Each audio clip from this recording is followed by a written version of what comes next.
Tata group में वापसी के बाद एयर इंडिया में बदलाव देखने को मिल रहे हैं। एयरलाइन ने 840 विमानों का ऑर्डर दिया है, जो कि एविएशन हिस्ट्री का सबसे बड़ा ऑर्डर है। एयर इंडिया का दावा है कि जल्द ही दुनिया के हर शहर के लिए भारत से नॉन स्टॉप फ्लाइट्स शुरू की जाएंगी। एयर इंडिया का ये कदम इंडिगो के लिए एक कंपटीशन के तौर पर भी देखा जा रहा था, क्योंकि इस वक्त इंडिगो डोमेस्टिक मार्केट का सबसे बड़ा प्लेयर है। लेकिन एयर इंडिया के ऑर्डर के बाद ये उम्मीद थी कि एयर इंडिया सबसे बड़ा प्लेयर बनके उभरेगा।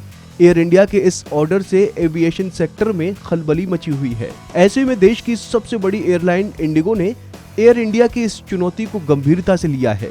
एयर इंडिया ने यूरोप में खुद को एक्सपेंड करने के लिए टर्किश एयरलाइन के साथ पार्टनरशिप की है और करीब 500 विमानों का ऑर्डर दिया है। रिपोर्ट्स के मुताबिक भारत से इस्तांबुल और यूरोप के लिए यात्री सेवाओं को बेहतर बनाने में इस योजना से मदद मिलेगी। एयरलाइन के अधिकारियों के मुताबिक इंडिगो ने यूरोपीय दिग्गज एयरबस और अमेरिका के बोइंग को विमानों का ऑर्डर दिया है।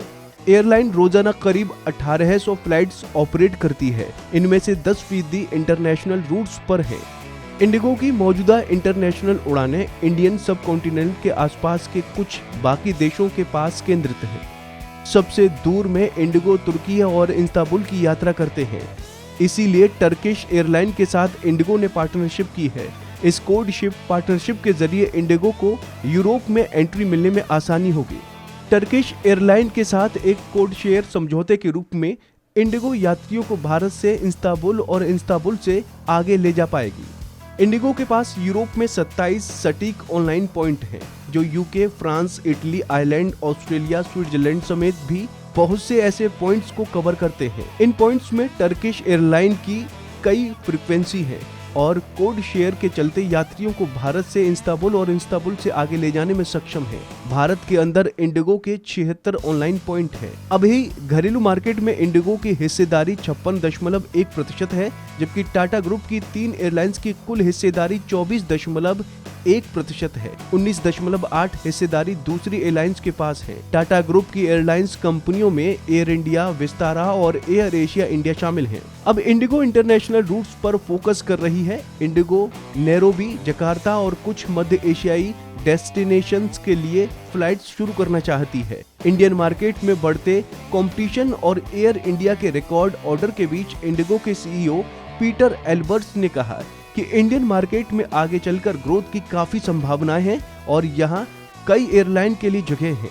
उन्होंने कहा, भारत के एविएशन सेक्टर में बहुत कुछ हो रहा है। इनमें एक इंडिया ग्रुप का कंसोलिडेशन शामिल है। कुल मिलाकर भारत का एविएशन सेक्टर अगले चरण में प्रवेश कर रहा है। बता दें कि इंडिगो के बेड़े में 300 से अधिक विमान हैं और कंपनी इस समय 76 डोमेस्टिक और 27 इंटरनेशनल डेस्टिनेशन के लिए पॉइंट्स ऑपरेट करती है। एयरलाइन ने हाल ही में 2 और घरेलू डेस्टिनेशन नासिक और धर्मशाला के लिए भी उड़ानों की घोषणा की है। आपको क्या लगता है, इंडिगो और एयरलाइन दोनों में कौन एविएशन सेक्टर पर कब्जा जमा पाने में सफल होगा? हमें कमेंट करके बताएं। अगर आप इस वीडियो को फेसबुक पर देख रहे हैं तो फेसबुक पेज को लाइक करें और अगर आप हमें यूट्यूब पर देख रहे हैं तो गुड रिटर्न्स के यूट्यूब चैनल को सब्सक्राइब करना ना भूलें।